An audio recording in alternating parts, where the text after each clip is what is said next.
നമസ്കാരം. ഇന്നത്തെ എൻ്റെ റെസിപ്പി ഡാർക്ക് ചോക്ലേറ്റ് ഗനാഷാണ്. എന്താണ് ഈ ചോക്ലേറ്റ് ഗനാഷ്? നോർമലി ഇതെങ്ങനെയാണ് ഉണ്ടാക്കുന്നത് എന്നൊക്കെയുള്ള സംശയങ്ങൾ എല്ലാവർക്കും ഉണ്ടാവും അല്ലേ. ചോക്ലേറ്റ് ഗനാഷ് എന്ന് പറഞ്ഞാൽ നമ്മൾ കേക്ക് ഫ്രോസ്റ്റിംഗ് ചെയ്യാനോ അല്ലെങ്കിൽ ഐസിങ് ചെയ്യാനോ ഫില്ലിങ് ചെയ്യാനോ ആയിട്ടൊക്കെ ഉപയോഗിക്കുന്ന ഒരു ചോക്ലേറ്റിൻ്റെ റെസിപ്പിയാണ്. ഇതിൽ മെയിനായിട്ട് വരുന്ന ഇൻഗ്രീഡിയൻസ് എന്ന് പറയുന്നത് ചോക്ലേറ്റും സെമി സ്വീറ്റൻ ചോക്ലേറ്റും ക്രീമുമാണ്. പിന്നെ ഇതിനകത്തേക്ക് ഗ്ലേസിങ് കൊടുക്കാൻ വേണ്ടിയിട്ട് ബട്ടർ, പിന്നെ എക്സ്ട്രാ സ്വീറ്റ് ആകാൻ വേണ്ടിയിട്ട് പഞ്ചസാര, ഇതൊക്കെ ചേർക്കാൻ പറ്റും. പക്ഷേ ഇതിൻ്റെ മെയിൻ ഇൻഗ്രീഡിയൻറ്റ് എപ്പോഴും സെമി സ്വീറ്റൻ ചോക്ലേറ്റും ക്രീമുമായിരിക്കും. അപ്പോൾ ഞാനിന്ന് കാണിക്കുന്നത് ഡാർക്ക് ചോക്ലേറ്റ് ഗനാഷാണ്. ഇത് ഞാൻ പോറിങ് കൺസിസ്റ്റൻസിയിലുള്ള ഒരു സിമ്പിളായിട്ടുള്ള റെസിപ്പിയാണ് ഇപ്പോൾ നിങ്ങൾക്ക് ഈ വീഡിയോയിൽ ഞാൻ കാണിക്കുന്നത്. പോറിങ് കൺസിസ്റ്റൻസിയിൽ നമുക്ക് ഗനാഷ് പ്രിപ്പയർ ചെയ്യാൻ വേണ്ടിയിട്ട് 1:1 എന്നുള്ള അനുപാതത്തിലാണ് ഇൻഗ്രീഡിയൻസ് ഒക്കെ എടുക്കേണ്ടത്.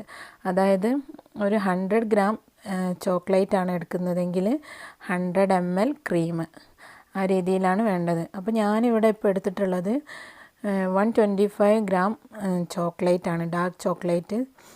ഇതിലേക്ക് ഞാൻ അരക്കപ്പ്, അതായത് 125 ml ക്രീം, ഫുൾ ഫാറ്റ് ക്രീമാണ് ഞാൻ എടുത്തിട്ടുള്ളത്. നിങ്ങൾക്ക് നിങ്ങളെ അവൈലബിൾ ആയിട്ടുള്ള ക്രീം, കഴിവതും വിപ്പിംഗ് ക്രീം എടുക്കാൻ ശ്രദ്ധിക്കുക. ഞാൻ അരക്കപ്പ് ക്രീം എടുത്തിട്ടുണ്ട്. ഇനി ഇതിനെ ഒന്ന് ബോയിൽ ചെയ്തെടുക്കണം. ബോയിൽ ചെയ്യാന്ന് പറയുമ്പോൾ നന്നായി തിളച്ച് പതഞ്ഞ് വരേണ്ട ആവശ്യമൊന്നുമില്ല. ജസ്റ്റ് ഒന്ന് ചൂടായി ഒന്നിങ്ങനെ തിളച്ച് സൈഡിലൂടെ ഒന്ന് തിളച്ച് വരുന്ന ആ ഒരു കണ്ടീഷനിൽ എത്തിയാൽ മതി. അപ്പോൾ നമുക്ക് ഫ്ലെയിം ഓൺ ചെയ്ത് ഇതിനൊന്ന് തിളയ്ക്കാൻ വെക്കാം. ശ്രദ്ധിക്കേണ്ട കാര്യം എന്താണെന്ന് വെച്ചാൽ, പിന്നെ ഇത് ക്രീം താഴെ പിടിച്ച് പോകാതിരിക്കാൻ ശ്രദ്ധിക്കണം. പിന്നെ ഇത് നോർമലി ഉണ്ടാക്കുന്നത് ഇങ്ങനെയാണ്. ക്രീം ബോയിൽ ചെയ്തിട്ട് നമ്മൾ പീസാക്കി വെച്ച ചോക്ലേറ്റിനകത്തേക്ക് ഒഴിച്ചു കൊടുക്കുക. ഇനി ക്രീം ഇങ്ങനെ ബോയിൽ ചെയ്യേണ്ട, കുറച്ചുകൂടെ എളുപ്പത്തിൽ ചെയ്യാമെന്ന് തോന്നുന്നവരാണെങ്കിൽ ഈ ക്രീമിനകത്തേക്ക് തന്നെ നമ്മൾ കട്ട് ചെയ്ത് വെച്ച ചോക്ലേറ്റ് ഇട്ടിട്ട് രണ്ടും കൂടെ ജസ്റ്റ് ഒന്ന് ബോയിൽ ചെയ്താൽ മതി. ചോക്ലേറ്റ് ചേർത്ത് ബോയിൽ ചെയ്യുമ്പോൾ എപ്പോഴും ശ്രദ്ധിക്കുക, ചോക്ലേറ്റ് പെട്ടെന്ന് തന്നെ കരിഞ്ഞു പോകാനുള്ള ചാൻസ് ഉണ്ട്. അതുകൊണ്ട് ശ്രദ്ധിച്ചിട്ട് ചെയ്യണം. അപ്പോൾ ഇങ്ങനെ ചെയ്യുകയാണെങ്കിൽ ജസ്റ്റ് ഒരു 1-2 മിനിറ്റ് കൊണ്ട് നമ്മൾ ക്രീം ബോയിലായി വരും. നമുക്കത് നമ്മൾ ചെറുതായിട്ട് കട്ട് ചെയ്ത് വെക്കുകയാണെങ്കിൽ പെട്ടെന്ന് തന്നെ ചോക്ലേറ്റ് മെൽറ്റായി കിട്ടാൻ കഴിയും.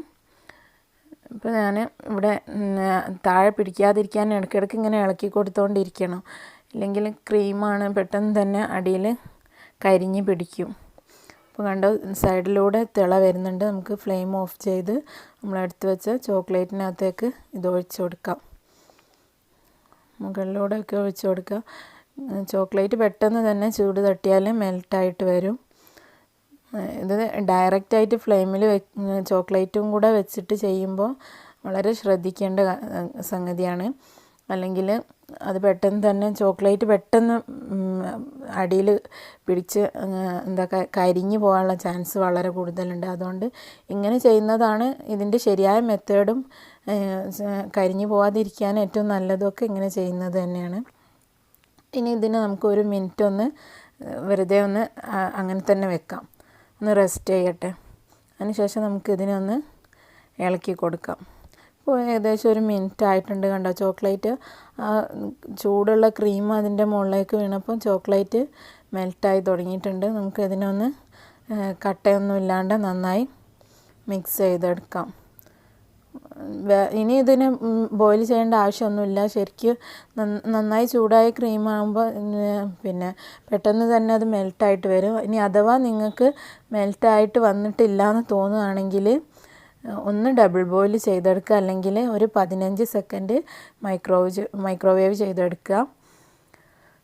ഇതിങ്ങനെ തന്നെ ശരിക്കും മെൽട്ടായിട്ട് വരും.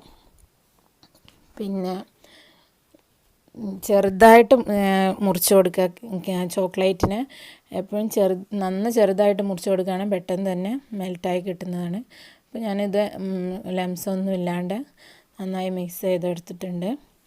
ഇനി ഇതിനെ ഒന്ന് 1 മിനിറ്റ് കുറച്ചൊന്ന് റൂം ടെമ്പറേച്ചറിലേക്ക് വരുന്നവരെ വെക്കുക. ഇപ്പോൾ ഞാൻ ഇത് എങ്ങനെയാണ് ഒരു കേക്കിൻ്റെ മുകളിൽ ഫ്രോസ്റ്റിംഗ് ആയിട്ട് ചെയ്യുന്നതെന്ന് കാണിക്കാൻ വേണ്ടി ഞാനൊരു കേക്ക് ഉണ്ടാക്കി വെച്ചതാണ്. ഒരു സാധാരണ വാനില കേക്കാണ്. അതിൻ്റെ മുകളിലേക്ക് ഇതൊന്ന് ഒഴിച്ച് കൊടുക്കാം. ഇത് നിങ്ങൾക്ക് കാണിക്കാൻ വേണ്ടിയിട്ട് ഞാൻ ചെയ്തതാണ്. ഗണാശ എങ്ങനെ ഉണ്ടാക്കുന്നതെന്ന് ഞങ്ങൾക്ക് കാണിച്ച് തന്നു. ഇനി അത് എങ്ങനെയാണ് ഫ്രോസ്റ്റിംഗ് ആയിട്ട് നമ്മൾ ഉപയോഗിക്കുന്നതെന്ന് കാണിക്കാൻ വേണ്ടിയിട്ട് ചെയ്യാണ്. ഒന്ന് സ്പ്രെഡ് ചെയ്ത് കൊടുക്കുക.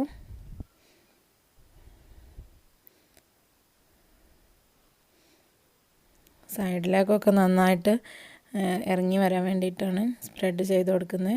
ഇനി ബാക്കിയുള്ളത് സൈഡിലൂടെ ഒഴിച്ചു കൊടുക്കുക.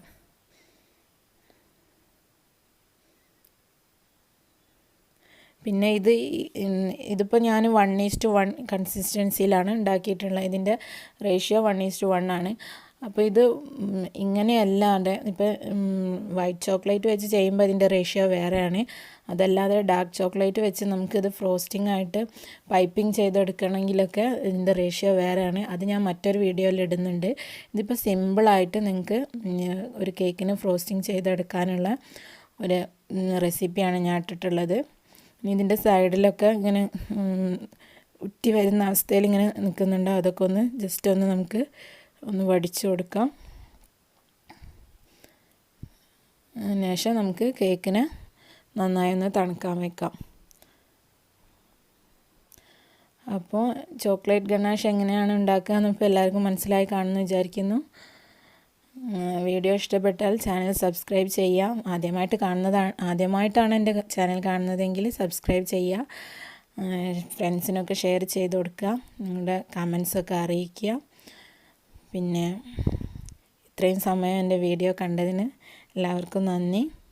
അപ്പോൾ ഇതുപോലെയുള്ള ഇതിൻ്റെ മറ്റ് വിപ്പിംഗ് ആയിട്ടുള്ളതും പൈപ്പിംഗ് ആയിട്ടുള്ള വീഡിയോ ആയിട്ട് ഞാൻ അടുത്തൊരു എപ്പിസോഡിൽ വരാം. അതുവരെ എല്ലാവർക്കും നന്ദി. ബൈ.